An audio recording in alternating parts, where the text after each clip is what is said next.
Franklinton head baseball coach, Coach Clay Tageant. My first cousin, I will add. What's up, buddy? Oh, hold on. You muted. There we go. Good morning. How are we What's doing? up, brother? Good, man. Just taking You it all tell in. us. You tell us, how are you doing? Well, first morning waking up as head baseball coach at Franklinton High School, definitely, something in the air felt pretty good, but it hasn't really set in yet, man. Fully. What do you Um, think it's going to take for it to set in? I hope it's not going to be opening day, like at home plate for the umpires meeting before the game. I hope it sets in our first summer practice and workout, man. Or hopefully tomorrow. I really want to kind of get moving forward, but at the same time, I want to just kind of pause and really just take everything in, man, and just kind of feel this experience. Don't rush through it. Clay, we came in. I'm going to call you Clay and Coach T. So, or Coach Tajan. Okay. So we got a lot what we want to discuss. Look, I think I think it would be remiss to not say what an emotional day this is because of the family tie to it. Not just your dad, but our grandfather and our grandmother who Right. came, from Natchez, from Buras to Franklinton, Louisiana, of all places. We're going to touch on all that and just get your thoughts and I guess what it means. And look, we're just going to talk. This isn't like a real big time exclusive interview, but we're just going to sit here and talk. So, not LSU, Franklinton head baseball coach Clay Tageant is our guest. Clay, listen, the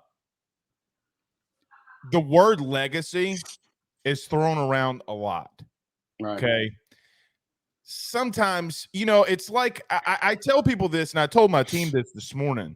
It's when you throw around the word legacy, it's like throwing around the word GOAT, the greatest of all Right. time. Yeah.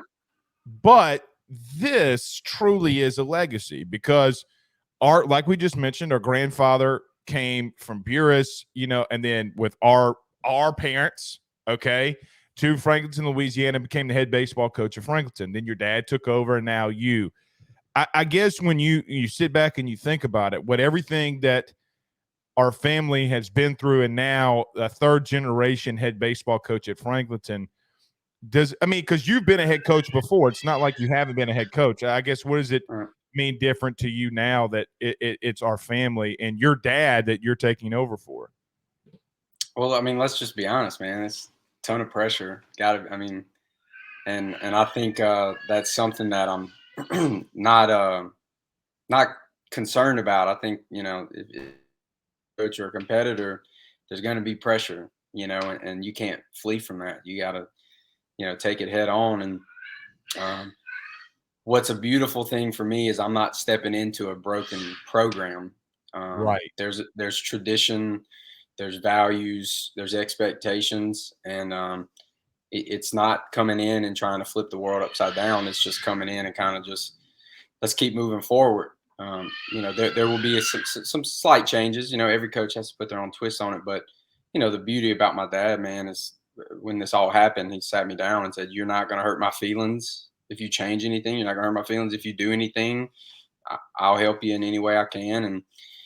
And I think he knows I'm going to put pressure on myself, but you don't want to be the guy in this. We talk about legacy. You don't want to be the guy that caused the kingdom to crumble, if you say You so. won't. Well, you won't Yeah. be. You won't. Okay, because what's interesting? I told you this when we had talked. It's interesting because when you talk about like coaches, like I've talked like a couple of months ago. We talked to LSU head coach Jay Johnson, Coach Matt Reiser, like Brian Kelly. We've been able on this platform to talk to a lot of coaches, and all of them talk about, at least to us, about having a mentor. So Yeah. what's interesting for your aspect is the dude that is going to be your mentor also is the grandfather of your child, right? And so Yeah. leaning on him is going to be a big thing. When you take this step back, like a lot of people when the news came out yesterday, a lot of people that graduated and grew up with our parents, I think kind of got emotional, kind of like, so we came in here to what your dad built. You can't listen to the song 8 Second Ride and not get emotional. Yeah. Look, the place now at Franklin is the place that your dad built. And Right. I think it would be remiss to not mention him and talk about him. I guess when you look at him, what do you think his legacy, speaking of legacy, what do you think he's going to be remembered most for? Now, I know what I'm going to remember him for, making my big ass run those foul poles. That's what I'm going to remember. But what do you think the ultimate legacy is when you have ADs coming out at colleges telling him congratulations? Man, there's so many. If you think about his former players and coaches, man, there's so many stories, that stick out. But at the same time, if there is a similarity in all those stories, it's just the man he is. I mean, I don't think Right. there's a better character guy out there. I don't think there's a more loving, compassionate guy. I mean, we talk about legacy. Well, and with players, we always want to write these Cinderella stories for players, right? They come from struggle, single parent household, these things. But my dad, his dad at 7, and this is something I always kind of think, especially becoming a young parent.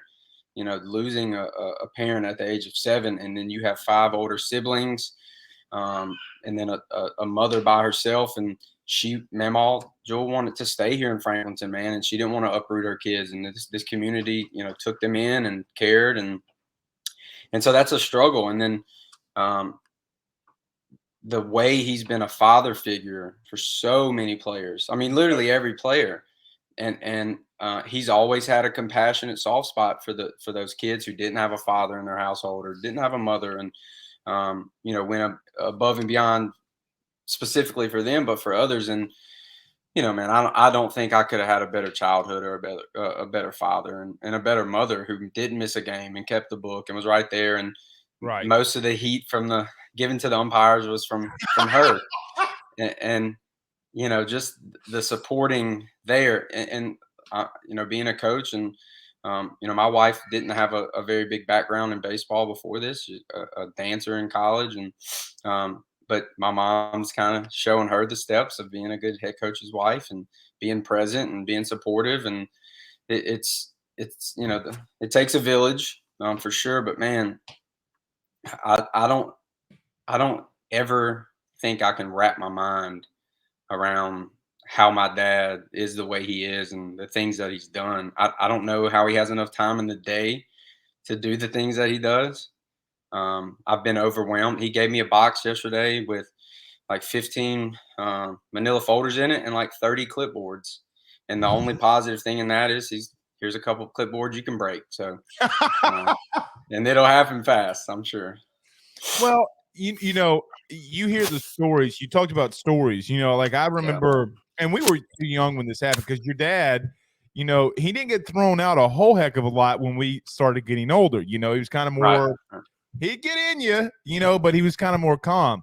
But then you listen to our uncles and aunts, and your dad used to just, go off. Yeah. Let me ask you this though, because it talking about like the new field and everything that's being built, it literally is the house that Jeff Tageant built. Sure. Coming into it, talking about him for just a second, like, look, you can't go anywhere and you say I'm from Franklinton and them not ask about him, and so I think that's a big part of this legacy. Let me ask you this question though. Do you ever wish, like, there are times that I wish that I could just like have a time machine and go back to when our grandfather Dude. was coaching baseball, like W.E. Knight, right? Like pitching back to back to win a state title. Do you ever think about that? Like, wish you could just go back and see what that game was like?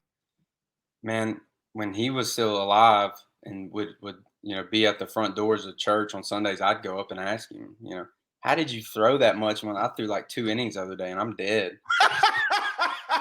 And he would talk about, we weren't inside, we were trying to throw rocks across the Bogue Chitto River.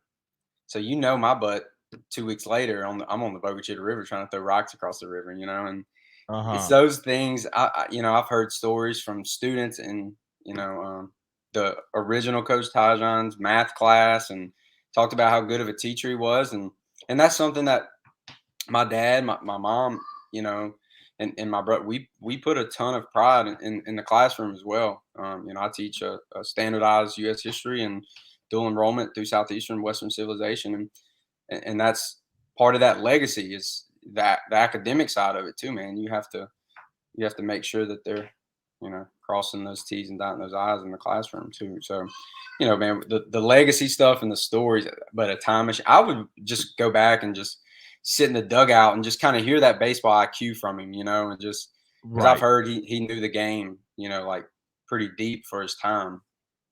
Well, and like not only that, just to like I'll never forget. So WE night, for those who don't know, like you mentioned at First Baptist Church in Franklinton. I asked him one time, and I was older. I mean, like I came back like for Christmas or something, right? Like, and he, we had like a church service for Christmas, and I just sat there and asked him. I'm like, so when he came out to the mound to say something to you, like what would he say? And he said, I'll never forget this. He said that he was like, well, guess I shouldn't have picked you to pitch today. That's on me. That's not on you. And just like motivating him Yeah, to be like, oh, I'm really letting him down. And then, like you would hear our grandmother talk about like people would come over and he'd play the guitar and they'd just sit there and hang yeah, out, man. which is so interesting. New Franklinton head baseball coach Clay Tageant's our guest. Clay, let me ask you this. Everybody that's played for Coach T, your dad, knows who he is and how he operates. You know what the one thing that we don't really talk or know a bunch about is like what it is like with him behind the scenes, right? Mhm. Like when you're putting that lineup card together, you've been his son, you've played for him. What's it like being under him and watching him coach? Like, because there are things and moves that he makes that you're like, what's happening? And then it's like, oh, okay, now I see why, because it worked. I guess what's it like being under him now and watching him coach and being under him for a couple of years now? Well, I'll kind of go through that with the kind of the process of my life. So as a child, being in the dugout, I talked to Jay DiMaggio yesterday, and this was a guy who was a high leverage, baseball player, young, like energetic, and he's fully locked in trying to call pitches, and I'm walking in front of him as he's calling pitches, and you know, I I didn't appreciate it, obviously at that time, and even when I got older. But now having a child who just sometimes she'll just find her way into the dugout while I'm trying to call pitches, and you know how my dad was able to be the competitive coach that wanted to win, but also literally at the exact same time being a compassionate, loving father, and Right. juggling those two things. And so, um, coaches have to have this exterior of being hard, but he could be that guy and then be the loving father. And as a player, it it was just amazing to always show up and know that he has a practice plan and we all look the same. And then when I started working for him, especially now with the facilities we have in the locker rooms, what shows the true person he is. What he loves to do on game days, especially, is to get down there, mix a Powerade cooler full of Powerade and water, to go and hang up the jerseys for that day in their locker with their number showing, to pick out which hat we're gonna wear, which BP top, like those the logistics of getting it all ready, making the lineup card, sitting there, perfect penmanship, the routine, like, and I'm just sitting there. I'm like, why is nobody free? Like, game time is in an hour, and so is not feeling well, and he's just calm and cool, and playing 700 something or 800 something games. Yeah, you'll be a little more calm, but it's just like he always knows exactly what to do, man. And every game, there was a point in time in every single game where I might not initially thought that was the right thing to do, and then I just he explained. I'll ask him, and he'd explain it. And I'm like, that makes total sense, or it would eventually work out. I know one game in particular this year, second hitter of the game, I'm calling pitches, and the umpire squeezing us, and I go to say something. I'm saying, and Dad's like, relax now because we might not get calls later in the game, and so I back off, and we got a big call late. I'm like, how did you know that? You know, most younger coaches keep going, or they would have chimed in. You know, and it's just like he just knew maybe that guy's personality. He knows my personality, and that's the thing, man. Like so many kids, we usually have 30 plus kids on a team every single year, and if you think about all these 35 years with that many kids and that many games, to know their personalities, to know how to coach each one individually.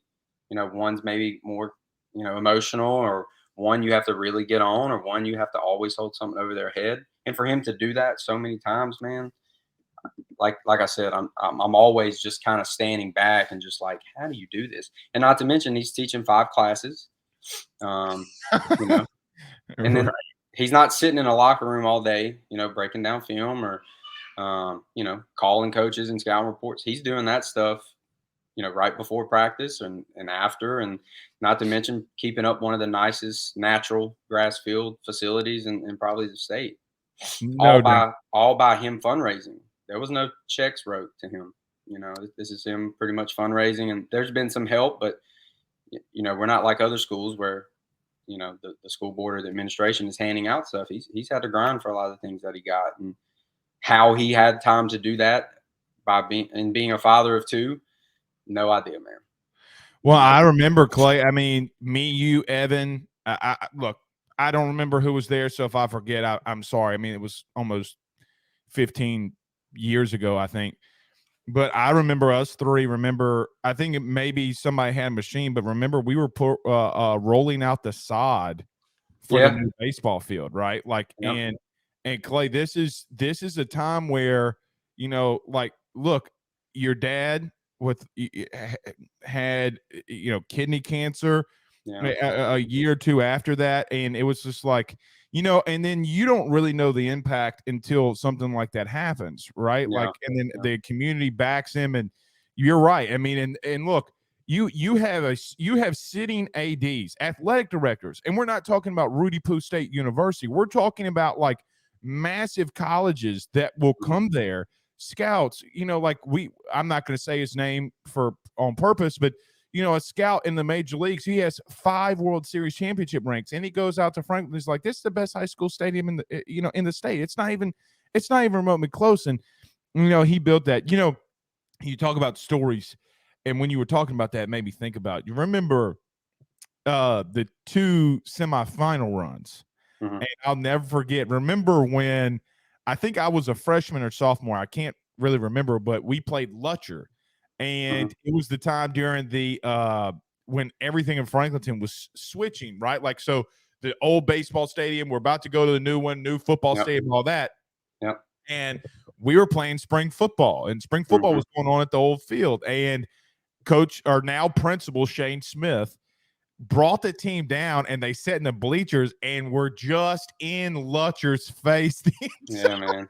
game. And I think that was a knowing that we were gonna have to go through Lutcher in football too. I think that was kind of a battle Oh, amongst them, no amongst the doubt. football players for sure. I remember those portable bleachers being brought in, and Right. I'm like, I was in the 6th or 7th grade, and I remember Dad saying, "We're going to bring these portable bleachers in." I'm like, "Is it? It's going to get that packed?" And dude, those bleachers were they were. I mean, it was literally the definition of standing room only. Right. And then, that same game, the iconic things that you remember, then you have Zarang, Morgan to the Grizz, like Yep. those kinds of things. I guess, look, that run, okay, starting it, and look, there were a lot of great baseball teams. Let's not Mhm. act like there wasn't, but that run, okay, of baseball teams was insane. Yeah, it I was, mean, man. It let was. me ask you this, because the one thing that now that we're in our 30s that I think about your dad all the time is the non-micromanaging, right? Mhm. Like, just letting dudes go out there. I mean, Clay, the truth is that your dad would be on third, coaching third, be like, hit the ball back up the middle. Just hit the ball back up the middle. Stay Mhm. focused. Be locked in. Right. And just those teams, and how he let every team build their own personality is something that Yeah. now I'll always remember.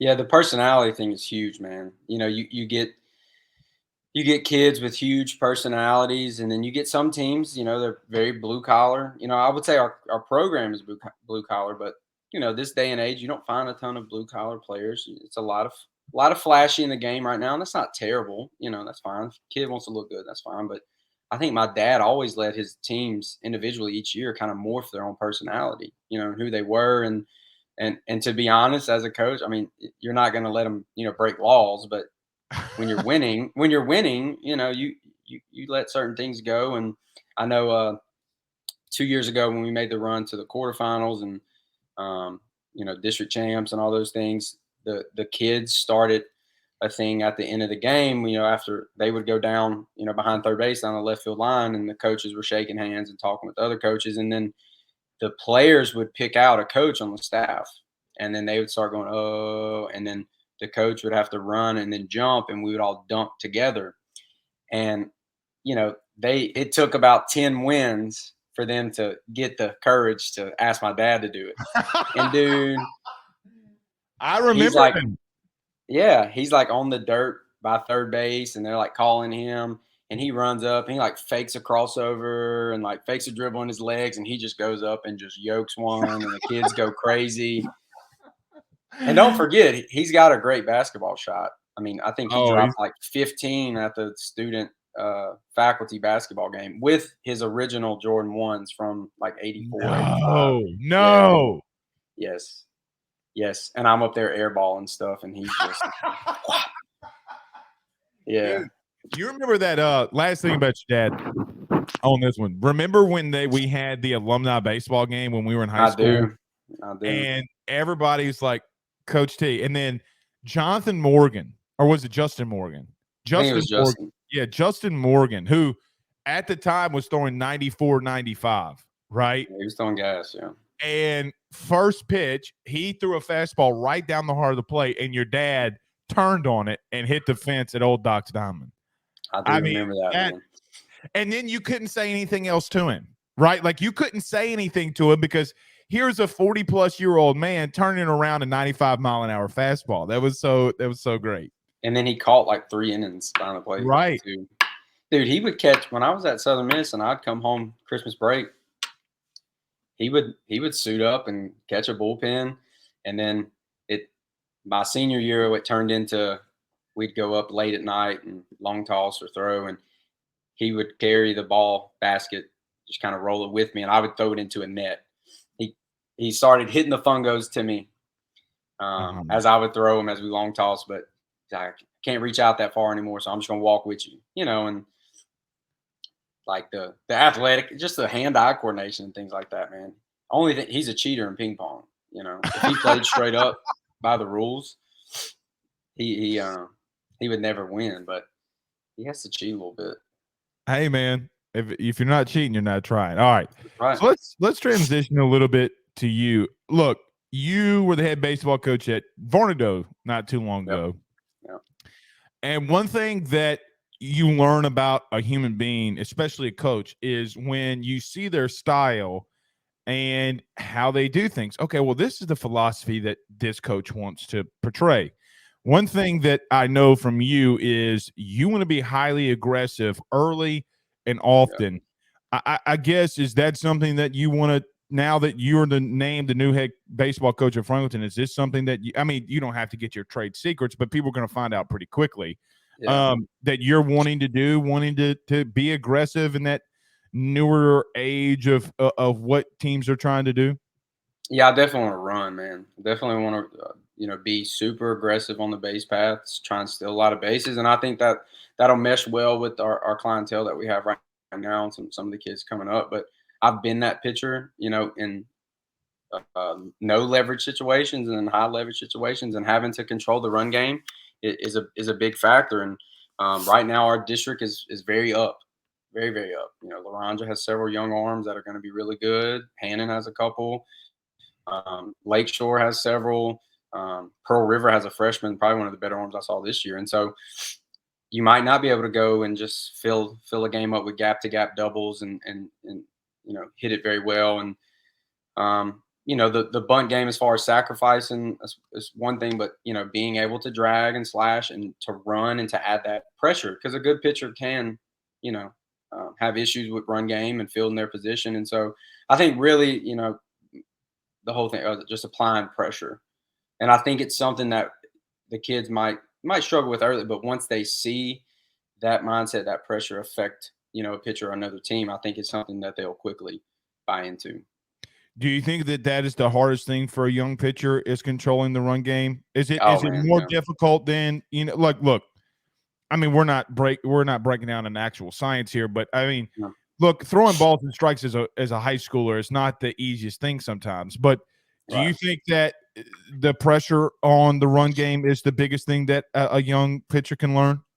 I think so, and it's a huge contradiction with pitching, because you'll hear all pitching coaches, including myself, we tell these kids, be boring. You have to do the same thing. You have to repeat your mechanics, and when you're going fastball to breaking balls or to changeups, you have to have the same arm action, same arm slide, let the grip work, and your leg kick needs to be the same. And you can't go out and be a different pitcher every time. We need you to repeat and repeat and repeat. But you do that in the run game, you're getting solo on all day. You have to mix up looks. So we're telling them to repeat mechanics, and you got to be the same person. Throw strikes, fill up the zone, let your defense work. Execute, throw balls on purpose when we need to.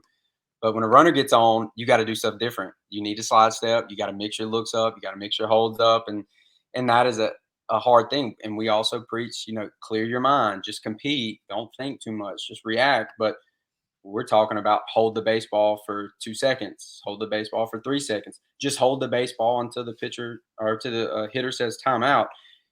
Get your signals of looks from the short. It's a lot of stuff. It's a lot of stuff, and it's kind of that fight or flight thing. And when you got all this stuff coming in, I remember at Southern Miss first inter squad I threw in, I was in culture shock. The runner on second base, I think that's how it started off, and it was a bunt situation. The catcher is giving me tap signals so that the runner at second can't pick it up. The shortstop is telling me how many times to look, and then the third baseman was giving me signals on what the bunt coverage was, and I was like, "What? Okay, I'm not even thinking about executing a pitch, and it got better. But I mean, it's a lonely place on that hill sometimes, and if Right. you add those added pressures, and this my offensive mindset, and strategy and game plan is all based off of what I've experienced as a pitcher. And if we can make that pitcher's life difficult, we'll have more success for sure. You bring that up, like, so I said this week, okay, for, us covering LSU, whatever, is, so we were talking last night, and then Paul Skeens is on the bump, and Yeah, he had 15 Ks. I mean, and like those dudes, like quarterback and pitching is literally, to yeah, me, the two biggest positions in all of sports, because you yeah, control so much. yep, What you talk about your own personal experience in that, you have a lot of guys that can run now. Franklin's always had dudes that can run. Um, Let me ask you the biggest question of this episode, or this interview. Who was the best Franklinton baseball player to ever lay down a bunt in a hit-a-thon? has to be you, right? You're damn right. You're damn right. Right down the line perfectly. I just got to throw that in there. So what you're telling me is that I could play for Coach Tageant, the new Coach Tageant. That's what I'm hearing. Yeah, and I think going back to, I think you could play for Jay Johnson. He gave us at the coaches clinic, and this is something that kind of validated my offensive philosophy. Is at the uh, Louisiana Baseball Coaches Association convention 2 years ago. He spoke to us, and he said, high school baseball, especially even college level, you want to win games, bunt and run and watch the other team lose. I'm Mhm. like, man. And then so immediately we get home, and 2 days later we have our first practice, and we bunt it and ran and ran and ran, and we had success with it, man. And so I think if you can prove to Coach Johnson, you might have to run a little bit more, but if you can put down that perfect drag bunt, dude, I mean, you got a shot every time. Yeah, like you say that, and Kay Beloso, who's like 7th in the SEC in home runs right now, laid down a Hmm. bunt last weekend, a safety squeeze, which was perfect. And Jay's just like, look, man, I'll do it whenever I want to. So interesting. Franklinton head baseball coach Clay Tageant is joining us. So let me ask you. You gonna let me come up there and take BP? Is this like a free? Coach Tageant, Coach T would not let me take BP. Can I come up there and take BP now? Has this been lifted? Yeah, man, for sure. You come. Let's do a show on the field, and then we'll do some BP. You can be our honorary BP guy. Big leg kick. You gotta let the big dog eat sometimes. So Gotta let the big dog eat. You know, it's so bring it funny. on, We're talking about the Rookie of the Year, man. What a movie! What a movie! You gotta love it. man. That's something that me and you grew up on. Let the big dog eat. Yeah. And then I remember like rolling out baseballs in my yard, trying to walk and slip on it and fall on my arm, and magically start throwing gas and being a 12-year-old in the big leagues, man. Didn't happen, but Rolling, Gardner. What a great movie. All right, not yeah, too man. much longer with you, Clay. Looking forward into all of this, I guess, what is the message that you want to send? Look, there's coaches when they do introductory press conferences, they always make their one big statement. I guess what is something that you want not just Franklinton High School, but the town of Franklinton, the parish, and the state know about Coach Clay Tageant? What's the message you want to send? I mean, I would definitely say it's gonna be well, I've already been told, I'm not the man, my father is, and that's fine because there's not anybody that knows that more than I do. And so I probably won't be as I would say sophisticated or polite or maybe the sportsmanship or etiquette. I mean, but I'm intense, and I want my players to image that and reproduce that, and just energy, man, and being into it, and compassion and pride in the game. And when I put on these colors, whether it's right now or if I'm in the yard working or if I'm going to the store or we're playing a game, it's me versus you, and it's the most natural animalistic thing ever, and it's kill or be killed. And so if it's I'm in the yard, my yard's going to look better than yours. Mm-hmm. Or I'm going to walk in the store better. It's always competing. And some people might tag that as narcissistic, but in a competitive athletic manner, that's the way I want my kids to think. It is do or die, every situation, locked in, focused, and you're not just playing for right then and there. You're playing for the people that did it before you and carrying that legacy on. And then in the future as well, I was the first freshman class to play the 4 years at the new field. And I Mm-hmm. remember your senior year, we're stopping practice to put things up. And we didn't know it at the time. But every time I walk out there, I'm just like, man, I was a part of this building process. And did it suck not having a locker room? Yeah. But to be a part of that building block, and I want my kids to understand that you're not just doing stuff for right now in the moment. Yeah, love the moment and live it and enjoy it and you know enjoy that success. But I want them to understand they're part of a huge process and a bigger thing. And we're trying to make Franklinton baseball a household name, and it is. But to continue that, and I think the best way is it's you versus them. Everything is competitive, from how we look to how we walk, to how we are in the dugout, to how we leave places and make things better, and how we behave in the classroom and how we do things. And so the energy and the competitiveness. And I use this example to my kids the other day that, my daughter Fallon don't want to play checkers with me. 'Cause I'm gonna dust her, but I Right. probably won't. I'm gonna No, let her you win. won't. She'll win. I'll let her win. Just Oh her. yeah. Just her. Because when they start crying, you don't want to hear that. But I'm with you. Yeah, I never went through 4 years, Clay. I mean, I went 3 years of my high school tenure without a football locker room or baseball locker room, Yeah. Yeah. right? And so Mhm. it was what it was. But that you're right. You built something. You want to take pride in. Let me ask you Yeah. this last question for you. Our last segue. What was it like when Uncle Jeff told you that he was retiring? Walk us through that. Man, there was a weird time, like end of February, where he talked about Caccini, the head coach at Barb, that he's like the CCP, but he's the head coach. And um, Dad just kind of brought that up. He's like, I can retire and like still be the head. And I'm like, retire? What? You know? And then I guess that was him just kind of easing me into it. And then one day he said it, this is probably it for me. I didn't take it as anything. And then closer towards the end of the year, he just show up one day on my planning period to get down there to get started for practice that day. And he goes, we're having a team meeting when the kids get down here. Yeah, iron some stuff out, go over some scouting reports, lock them in. He's like, nah, I'm telling him I'm retiring. I'm like, you're doing what? And, man, it was just kind of there was a little void there for a couple of days. I was angry. I was frustrated. Why? I knew, Say well, I why. mean, you I've seen so many movies and read book, and you, you you think about Peyton Manning and his retirement. He goes out on top, number one, and we had a losing record and had some struggles, and I don't think our program has faced as much adversity as we did this year.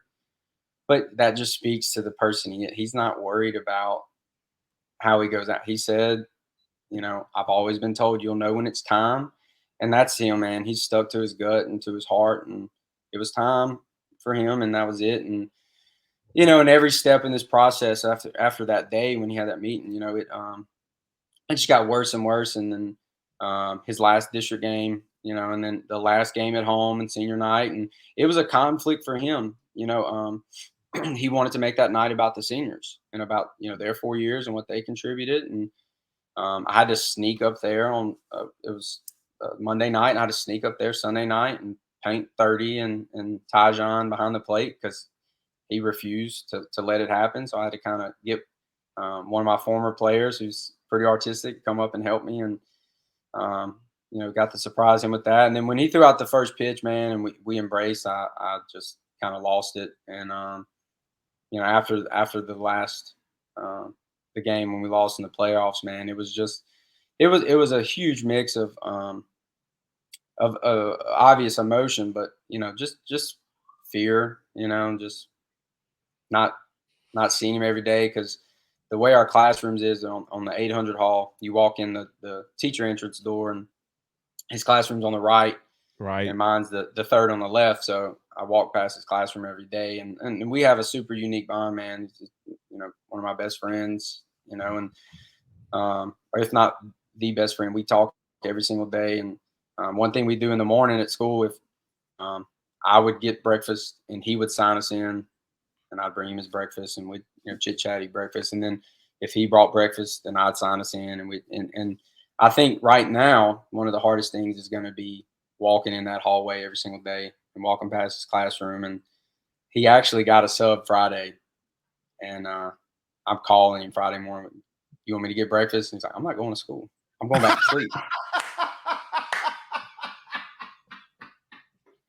Yeah. Hey So man, he is at peace. That's one thing you yeah, gotta admire. He is at yeah, peace with this man. He is yeah, at and peace. and after the loss to Assumption in the second round, um, I'm squalling, and he's just this.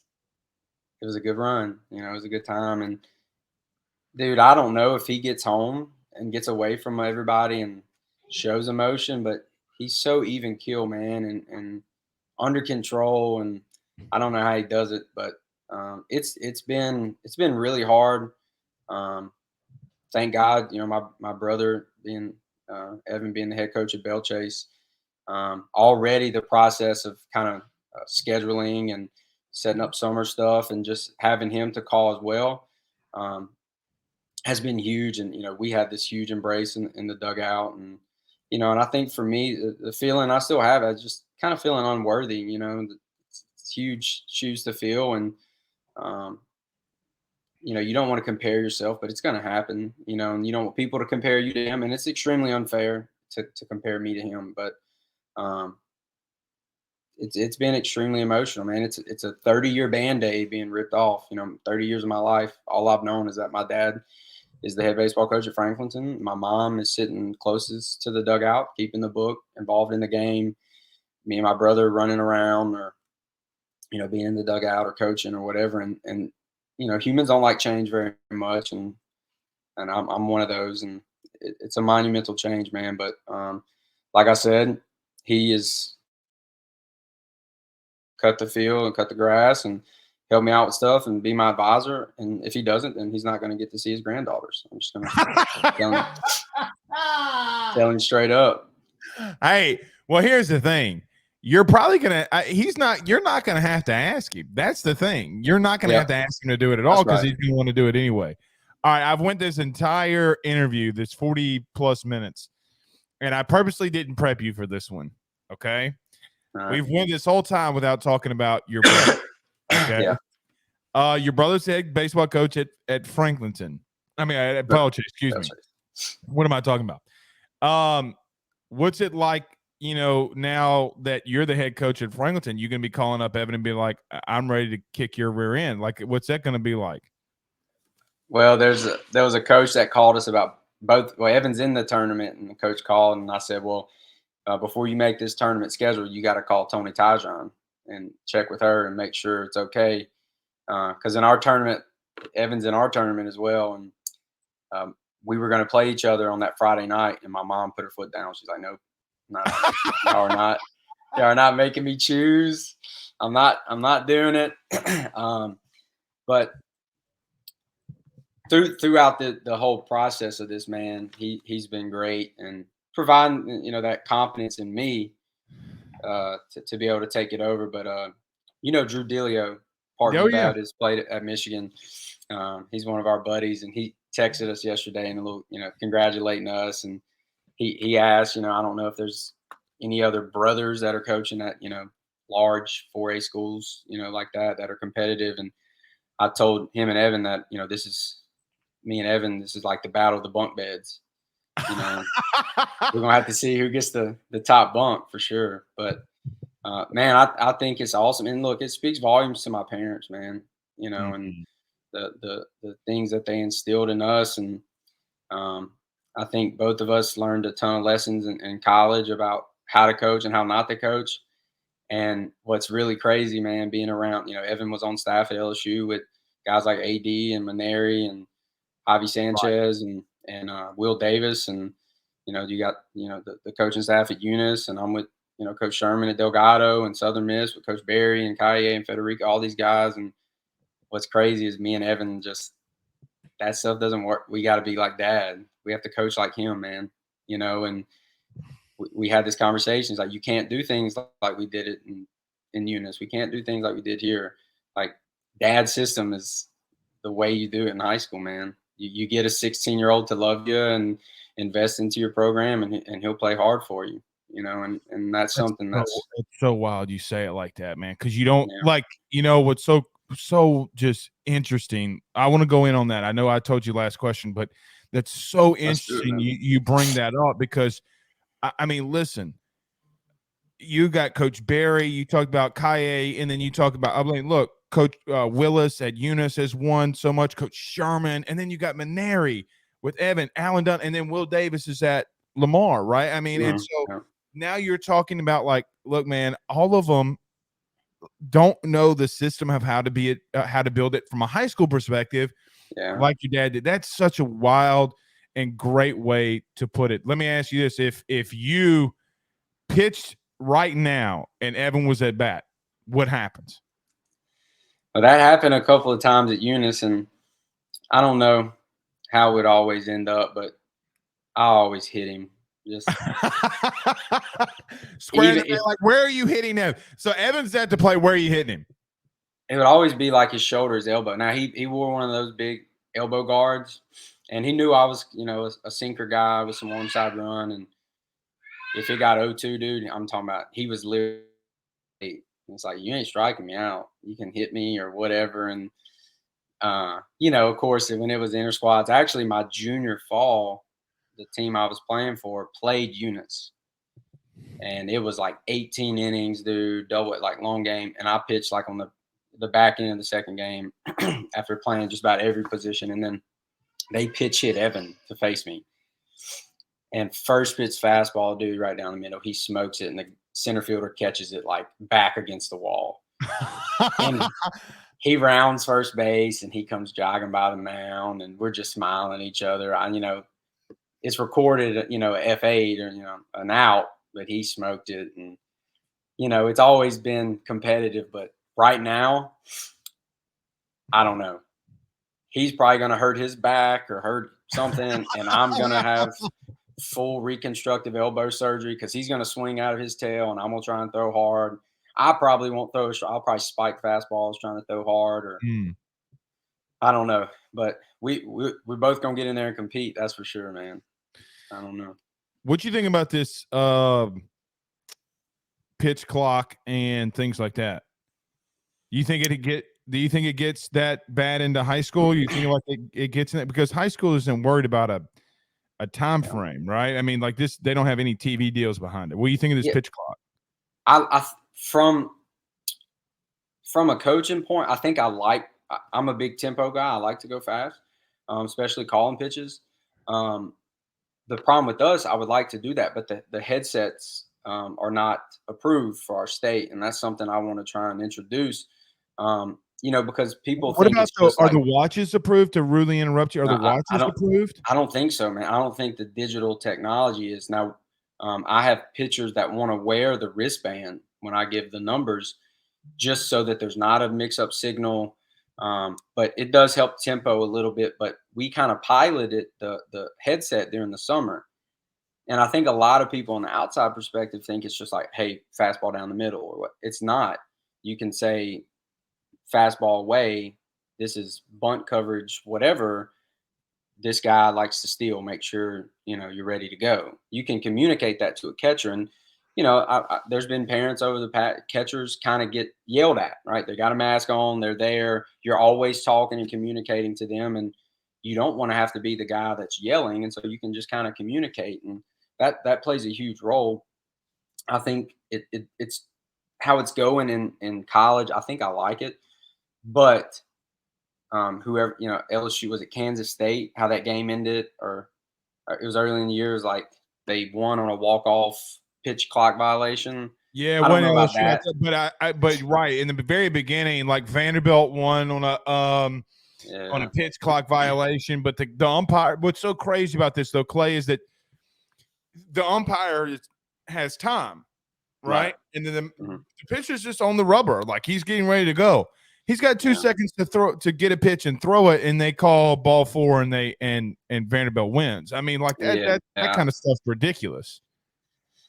yeah. It almost would be kind of interesting to see if they had like a ninth inning exception. Because look, I tell my pitchers this: when you get sped up and things are going too fast, step off, take a deep breath, find something, visual to lock into, whether it's, something you wrote on your hat or inside your glove, or, I would make a mark, like I would make a little scratch on the mound on the dirt with my cleat. And that kind of signified just like clearing your mind or like scratching it out or moving on. And I would have gotten pitch clock violations like crazy, but I think on the other perspective, especially in the big leagues, if I'm going to buy tickets to go, I'm in Houston. I'm going to go watch the Astros play the Rangers. Do I care if it takes 3 hours and 10 minutes compared to 3 hours and 45 minutes? No, I bought the tickets. I'm invested. And so I think the problem that I find in that is it's people that aren't baseballistic. They're not in the game. They're not a purist. They want more people to watch and more people to come. And in my opinion, if you don't like baseball, I don't really care if you come and watch. That's just kind of how I feel. I want the purists to be able to enjoy the game. And I don't like that TV time and people coming, I think it's taken away from the game a little bit. I agree on everything that you said. I do. Here's what I do like. I do like that it shortens the game in the sense of that, like for example, in college, the game's gone from 3 hours and 12 minutes to 2 hours and 39 minutes.